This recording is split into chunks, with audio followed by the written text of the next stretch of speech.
నమస్తే, welcome to SR6 news. Karimnagar జిల్లా జమ్మికుంట మండలం గాంధీ చౌరస్తాలో మాజీ ప్రధానమంత్రి ఇందిరాగాంధీ 41వ వర్ధంతి సందర్భంగా ఘనంగా నివాళులర్పించారు.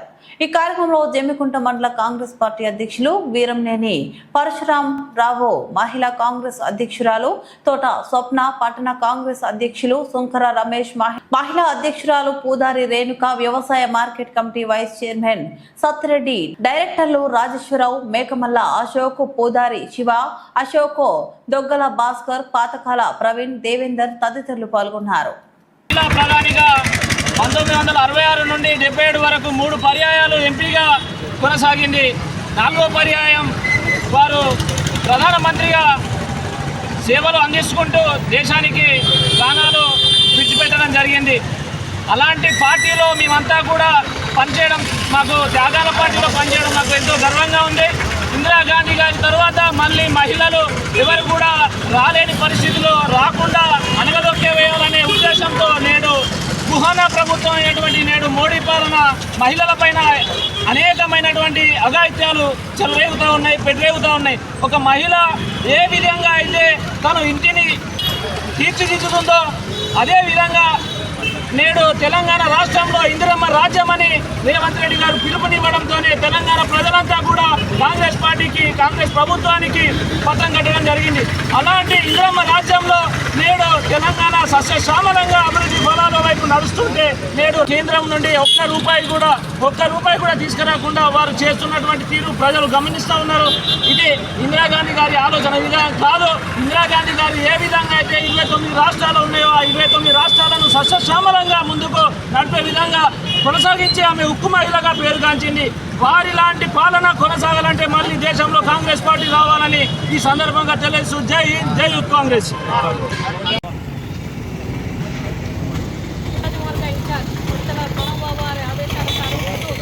పట్టణ మరియు మండల కాంగ్రెస్ పార్టీ ఆధ్వర్యం ఘనంగా ఇందిరాగాంధీ గారికి జరిగింది. మరి ఇందిరాగాంధీ గారు అంటేనే మహిళ. 1955లో ఆమె రాజకీయ ప్రస్తావం మొదలై 59 లక్షల కాంగ్రెస్ పార్టీ అధ్యక్షురాలుగా నియామకమై ప్రతి ఒక్కరి కోసం, పేద బడుగు బలహీన వర్గాల కోసం ఎంతో కృషి చేసిన వ్యక్తి మరి ఇందిరాగాంధీ. మరి ఇందిరాగాంధీ గారు అంటేనే ఇక పేదవాళ్లకు ఒక అండ, ఎందుకంటే ఒక భరోసా. ఇవాళ గాంధీ గారి కుటుంబం నుంచి ప్రతి ఒక్కరూ ఆయన ఆశయ సాధనాల కోసం, మరి ఆశయాల కోసం ప్రాణాలు అర్పించిన వ్యక్తులు.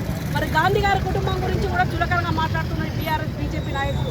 మరి వాళ్ళ లెక్క ఆత్మార్పణం చేసుకున్నారా? మరి వాళ్ళ లెక్క బలి అయినారా? మరి ఇటువంటి కాంగ్రెస్ పార్టీలో ఉండి, కాంగ్రెస్ పార్టీలో కార్యకర్తల కోసం, ప్రజల కోసం అనునిత్యం ప్రజల్లో ఉంటూ ప్రజల సంక్షేమమే మరి వాళ్ళ ధ్యేయంగా ప్రజా రాజ్యం కావాలని, ఇందిరమ్మ రాజ్యం కావాలని, ఇందిరా రాజ్యం కోసం అనునిత్యం పోరాటం చేసి ప్రజల్లో ఉంటూ, ప్రజలకు ఒక మంచి అవగాహనతో ప్రజల్లో ఉంటూ ప్రతి ఒక్కరి కోసం కష్టపడ్డ వ్యక్తి మరి ఇందిరాగాంధీ గారు. మరి ఇందిరాగాంధీ గారి గురించి చెప్పాలంటే ఒక చరిత్ర, ఒక పుస్తకం. ఎందుకంటే ఎన్నో పుస్తకాలు చదివిన కేసీఆర్ అంటే మరి ఇందిరాగాంధీ గారి గురించి చెప్పాలంటే 2 నిమిషాలు చెప్పలేదు. ఎందుకంటే ఇవాళ కాంగ్రెస్ పార్టీ పెట్టిన భిక్షే మన తెలంగాణ రాష్ట్ర ప్రభుత్వం.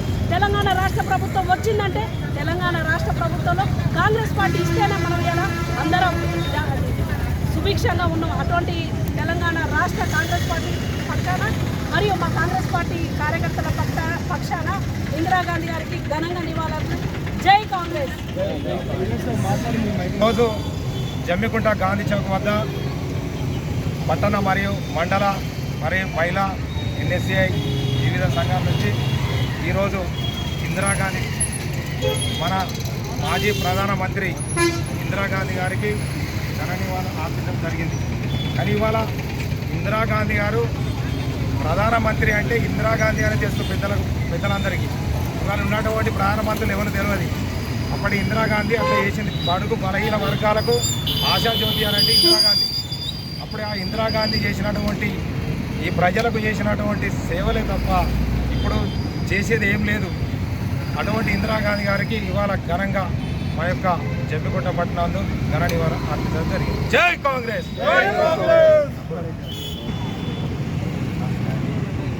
నేడు ఇందిరాగాంధీ 41వ వర్ధంతిని పురస్కరించుకొని జమ్మికుంట మున్సిపాలిటీ పరిధిలో పట్టణ కాంగ్రెస్ పార్టీ, మండల కాంగ్రెస్ పార్టీ, మహిళా కాంగ్రెస్ పార్టీ వివిధ అనుబంధ సంఘాల కాంగ్రెస్ పార్టీ నాయకులందరం కలిసి ఇందిరాగాంధీ గారికి పూలమాలలు వేసి నివాళులు అర్పించడం జరిగిందని చెప్పడం జరుగుతూ ఉన్నది. నిజంగా కూడా ఇందిరాగాంధీ గారు భారతదేశంలో మొదటి మహిళా ప్రధానిగా, ఈ భారతదేశంలో ఎస్సీ ఎస్టీ బీసీ మైనారిటీ వర్గాలకు కంకణం కట్టుకొని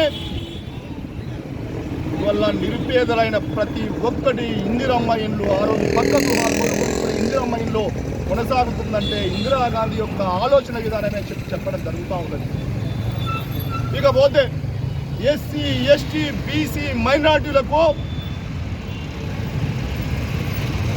వ్యవసాయ భూములు పంచరాయి పరంపోగు 20 సూత్రాల ప్రణాళిక రూపకల్పన చేసి పేదలకు సేద్యం చేసుకొని పంట పండించుకుంటే వ్యవసాయదారులుగా తీర్చిదిద్దిందంటే ఇందిరాగాంధీ అని చెప్పడం జరుగుతూ ఉన్నది. ఇకపోతే ఇందిరాగాంధీ గారు అనునిత్యము ప్రజాక్షేత్రంలో ప్రయాణం చేస్తూ ఉంటే వల్ల దేశ సేవలోనే వల్ల ప్రాణాలు అర్పించిన భారత వీరవనిత అని చెప్పడం జరుగుతూ ఉన్నది. అలాగే వాళ్ళ కుటుంబంలో తన కుమారుడైన రాజీవ్ గాంధీ గారు కూడా దేశ సేవలో ప్రధానమంత్రి హోదానే చనిపోయిండు. వాళ్ళ కాంగ్రెస్ పార్టీ ఇందిరా కుటుంబము దేశం కోసం ప్రాణాలు అర్పించని చెప్పడం జరుగుతూ ఉంది. ఇవాళ ఇతర పార్టీ నాయకులు మాట్లాడుతూ ఉంటారు, దేశం కోసము ప్రాణాన్నే ఒడ్డ వల్ల ఇందిరా ప్రభుత్వం కాంగ్రెస్ ప్రభుత్వంలో ఇవాళ ఇందిరా రాజ్యం అని చెప్పడం జరుగుతూ ఉంది.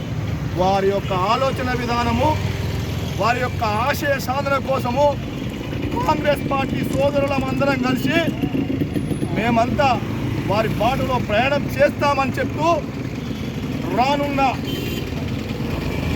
ఎన్నికల్లో గ్రామ స్థాయిలో సర్పంచ్, ఎంపీటీసీ, వార్డు మెంబర్ స్థాయి నుండి ఇవాళ మండల స్థాయిలో జిల్లా పరిషత్ మెంబర్గా కానీ, మండల అభివృద్ధి ఏదైతే మండల అధ్యక్షుడిగా కానీ ఇవాళ కాంగ్రెస్ పార్టీ జెండా ఎగరేసే విధంలో మేము కాంగ్రెస్ పార్టీ సోదరులమందరం పనిచేస్తామని చెప్పి ఇవాళ ఏదైనా ప్రభుత్వం పనిచేసిందంటే ఇవాళ కాంగ్రెస్ ప్రభుత్వమే పనిచేస్తుంది, పేదల ప్రభుత్వం పనిచేస్తుంది అని చెప్తూ ఇవాళ వారి ఆలోచన విధానమే ప్రయాణం చేస్తామని చెప్పి సెలవు తీసుకుంటున్నాము.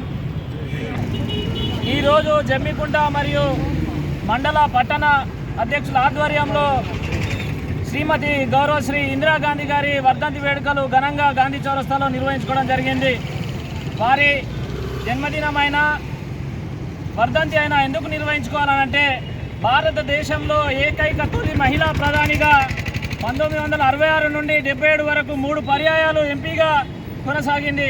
4వ పర్యాయం వారు ప్రధానమంత్రిగా సేవలు అందించుకుంటూ దేశానికి ప్రాణాలు విడిచిపెట్టడం జరిగింది. అలాంటి పార్టీలో మేమంతా కూడా పనిచేయడం, మాకు త్యాగాల పార్టీలో పనిచేయడం మాకు ఎంతో గర్వంగా ఉంది. ఇందిరాగాంధీ గారి తర్వాత మళ్ళీ మహిళలు ఎవరు కూడా రాలేని పరిస్థితిలో రాకుండా అనగదొక్కే వేయాలనే ఉద్దేశంతో నేడు కుహానా ప్రభుత్వం అయినటువంటి నేడు మోడీ పాలన మహిళలపైన అనేకమైనటువంటి అఘాయిత్యాలు చెలరేగుతూ ఉన్నాయి, పెట్టరేగుతూ ఉన్నాయి. ఒక మహిళ ఏ విధంగా అయితే తను ఇంటిని మంచిగా తీర్చిదిద్దుతుందో అదేవిధంగా నేడు తెలంగాణ రాష్ట్రంలో ఇందిరమ్మ రాజ్యం అని రేవంత్ రెడ్డి గారు పిలుపునివ్వడంతోనే తెలంగాణ ప్రజలంతా కూడా కాంగ్రెస్ పార్టీకి, కాంగ్రెస్ ప్రభుత్వానికి పట్టం కట్టడం జరిగింది. అలాంటి ఇందిరమ్మ రాజ్యంలో నేడు తెలంగాణ సస్యశ్యామలంగా అభివృద్ధి ఫలాల వైపు నడుస్తుంటే నేడు రాష్ట్ర ప్రభుత్వం కానీ, కేంద్ర ప్రభుత్వం కానీ, బీఆర్ఎస్ మాజీ ప్రభుత్వం కానీ, నేడు కేంద్ర ప్రభుత్వం కానీ, కేంద్ర ప్రభుత్వం తెలంగాణకు రావాల్సినటువంటి నిధులను ఏవైతే ఉన్నాయో ఏవి కూడా ఇవ్వకుండా మొన్నటికి మొన్న యూరియా నేడు పంట నష్టపోతుంటే కూడా ఇప్పటికీ సిగ్గు లేకుండా కేంద్రం నుండి ఒక్క రూపాయి కూడా తీసుకురాకుండా వారు చేస్తున్నటువంటి తీరు ప్రజలు గమనిస్తూ ఉన్నారు. ఇది ఇందిరాగాంధీ గారి ఆలోచన విధానం కాదు. ఇందిరాగాంధీ గారు ఏ విధంగా అయితే 29 రాష్ట్రాలు ఉన్నాయో ఆ 29 రాష్ట్రాలను సస్యశ్యామలంగా ముందుకు నడిపే విధంగా కొనసాగించి ఆమె ఉక్కు మహిళగా పేరుగాంచింది. వారి లాంటి పాలన కొనసాగాలంటే మళ్ళీ దేశంలో కాంగ్రెస్ పార్టీ రావాలని ఈ సందర్భంగా తెలుసు. జై హింద్, జై యూత్ కాంగ్రెస్.